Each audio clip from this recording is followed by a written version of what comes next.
everybody. This is going to be a lesson in how to cope with difficult times or difficult situations or situations when you're nervous. It's funny because we've all got places we go to when we're under pressure, when we feel like we can't cope, and I've got one that I hold with me quite a lot, which is really weird because it's kind of an old story. When I was, I must have been about 13, 14, I used to do a lot of gymnastics and I used to compete, and I was all right. I wasn't the best, but I was all right. I was quite committed and I used to do a lot of training, and I missed a lot of my, normal childhood because of it. And, I was good. But one of the apparatus that I just could never master was the beam. And the beam, if you don't know, is a little tiny plank of wood basically on sticks that you have to do ridiculous acrobatics on and try and stay on. And it was my worst one. I could do the floor, I could do the vault fairly well, and this one was the one I just couldn't master. I couldn't do it. And I remember when I was about 13, I was in a competition and we'd done all the other apparatus, and my last one was the beam, and I was kind of doing quite well. I think I was in about 5th or 4th maybe, or overall, but knowing that the beam was coming next meant that I really probably didn't have a hope. And I remember standing, it was in a big sports hall, and it was very echoey, and the carpet was real bobbly. I remember that. And I remember you put chalk on your hands before you go on the beam, and you clap it together, and this big cloud came up, and it put me in this state where I was like, oh my goodness, I'm not going to make it. And I had a whole routine planned, and I used to fall off all the time and have bruises all over me.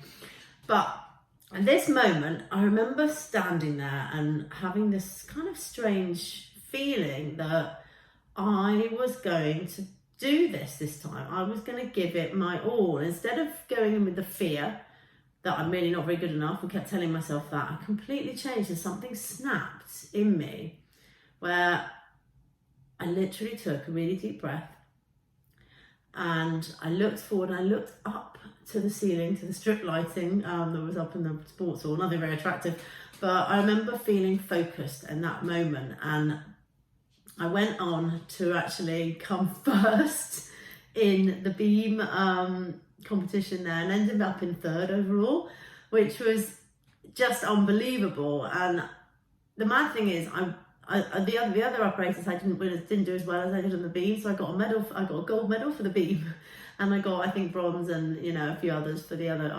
apparatus. And to that day, every time I feel scared, and every time I feel uncomfortable, and every time I need to push through something I don't want to do, I remember that moment and that time and how it felt in my body before I mounted the beam and actually jumped from the springboard onto the beam and landed on my feet with that certainty. And I hold it in my hand. It's really funny. So if I have a moment where I'm really nervous and know there's something big coming up, I will always go back to that time, stood in my little leotard at the bottom of this big plank of wood on sticks, and remember how I felt, because that belief and that drive, that one moment, is with me forever. That's part of me now. So my advice to you, anybody who feels uncomfortable, is think back to a time when you were completely certain you would do something. You had that certainty in your body, because you can take that certainty and you can recreate it, because if you felt it once, you can feel it again.